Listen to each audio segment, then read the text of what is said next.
Okay, we're joined by Coach Parker. Open it up to questions. Go ahead, Greg Hunter.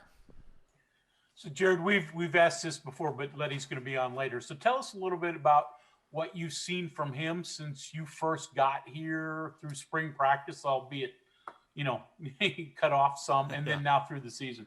Again, to reiterate, because I think it's he deserves to have plenty of questions to ask about him. He's become a good player. He's played himself this year into a really good player, and I think for the most part, why those things happen, I think number one, which I've said earlier in the year, was his practice habits have improved. Coach Scott has done a phenomenal job with the entire room, and I mean that. Our staff knows that. Leddie's done a great job learning how to run the football with purpose, meaning he knows how to manipulate defenses now, make guys move where they should to make sure the ball hits where it should hit, and knowing that he controls a lot of those things. And I think once you gain that power as a running back and what he's learned through Coach Scott and his ability to make guys miss and break tackles and do things that great running backs do, he's seen success. So I think it's no secret. And then, then there's the next challenge of it, honestly, Greg, is in Leddie becoming a vocal leader and continue to grow his practice habits to where he even takes the next step, if that makes sense. But that's the reasons in why he's had success, in my opinion, to this point. Next question is Ryan Pritt. Hey, Gerad, kind of talked to you a little bit about this last week, and for a game that, as it turned out, was never played, but the top two rushing defenses in the conference are laying in front of you here. Obviously, they're both effective but different. What do you see that's unique about this Iowa State team, and how important is it that you get it going against them on the ground? Yep. Yeah, no kidding. I mean, it's two good challenges. One we thought we prepared for and didn't get to do, and knock on wood, we get to do this one.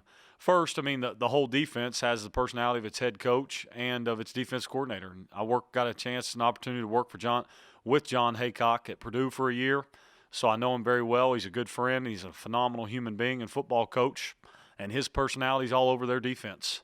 They're tough, they're physical, they run to the football. He gives multiple looks. They're prepared because he's prepared. So therefore, you've got a great defense. So no surprise to me or to our staff. Coach Campbell's the same way, and how they've built and prepared and got that program where they want it and build it how they wanted to. So it looks the way it should and the way I would expect to, and what I know about John Haycock as well. So it's a tough physical front that only uses 3 down linemen, but they fit it multiple ways and roll coverages multiple ways and make it very difficult to game plan for. John Antonic. Yeah, Coach, along those same lines with their defense, I've heard other offensive coaches in the past talk about embracing 5- and 6-yard gains because that's what they designed to give you, and be happy with that and keep moving the sticks and so forth.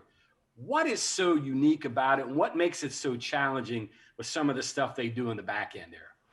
Yeah, well, the first challenge is, everybody I think in old school teaching would say, hey, it's drop 8, it's 3-man front, run the football, Well, those guys, they're not that far away, so they fit the run really good out of the drop 8 looks that make it very difficult to run the football. There's, quote unquote, 11 pairs of eyes on the football, so they close the football very good because everybody sees it.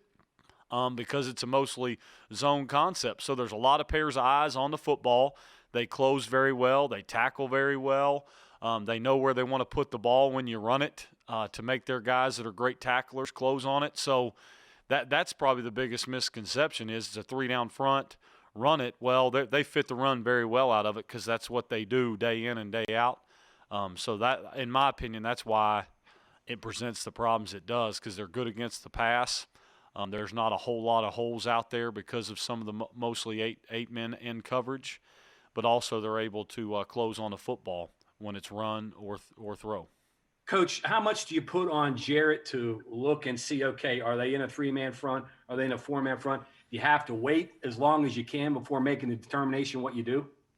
You know what? There's times where you do and times where you don't, not to dodge the question, but, we're not going to put anything more or less on him. We're going to continue to put exactly what we put on him to allow him to continue to have the success he's having and let him play clean and free and not have to worry more than what he already has to. The last thing here, but there is something on the quarterback to be able to identify what's going on back there. Of course, yeah. It's always tough to make sure up front for us up front, and also with him to identify 3 down, 4 down fronts and all the things of multiple spin coverage. So it's there's definitely there's a lot on him. He doesn't have an easy job. Cody Nesper. Hey, Gerad. So Neil was talking about Leddie too, and he kind of said he has a unique ability to break tackles. And I was just wondering, obviously Leddie's, he has a big build, but what goes into breaking tackles exactly? Is it just effort or what? Yeah. You know what? I wish, I was a try-hard guy. I didn't break many tackles. You know what I mean? So there is, and I'm not being funny. I'm being truthful. I think there is an art to effort, but at the same time, what are the innate abilities of missing tackles? Number one, the use of your offhand, the ball not on the football. I think that's a big one. Coach Scott would have a fancier answer, but I think the use of the offhand, the ability for him to have a big lower body. I think he's got a nice lower body that allows it makes it hard for him to wrap up and tackle. And then sure, body level, contact balance, all these things that go into the ability to make people miss are all in there. So it really is probably a multitude of many things, and his style. There's different styles at running back of guys who make you miss, and there's guys that kind of force you to miss through missed tackles and putting guys on the ground and finding extra yards that way. I think that's more of Leddie's style, and he's kind of found what works for him. Ryan Pritt. Neil mentioned the extra week being big for Leddie in terms of health. We know he was chipped up a little bit, and I know you had a couple linemen that were dinged up a little bit too. How big was that extra week, not only for Leddie but those guys? And is this about as healthy as you've been in a while?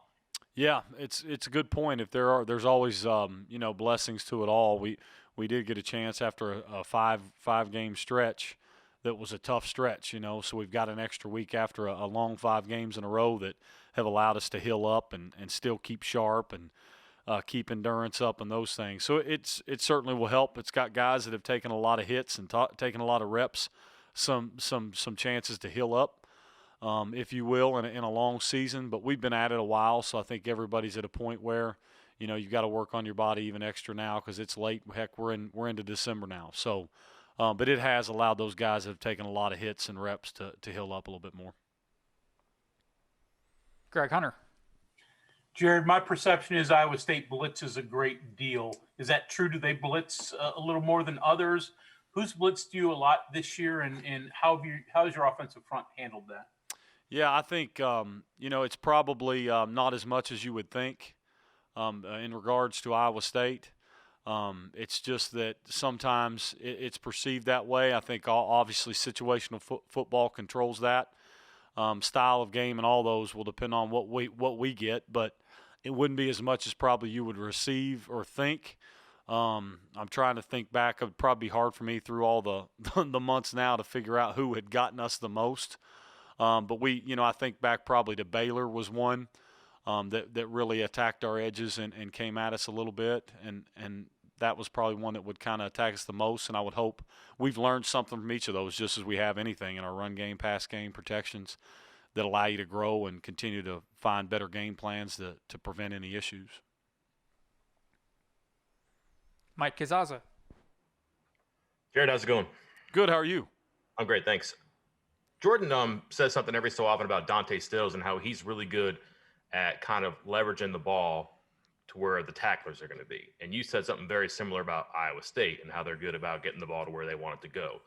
As an offensive person, how can you use that to your advantage? And how trendy is it on film where you're like, all right, this is absolutely what they want to do. By the way, let's not do that. Yeah, it's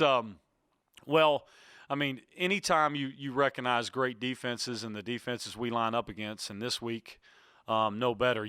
It's like anything. As long as I've done this now, you better start having tendencies on all 3 phases of your football team, or you probably don't have good results. So same on defense. You should probably recognize run fits and where they want to put the ball. So it's no different for them. You can recognize for sure where they want to put the ball, how they leverage it, and those things.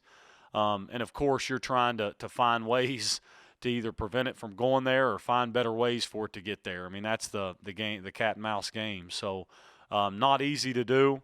That's why it's not easy in this league and won't be easy this week. But our guys, they're excited and up for the challenge, and the staff's bust their tails this week, the last 2 weeks, to get ready, and we'll see what we can do with it.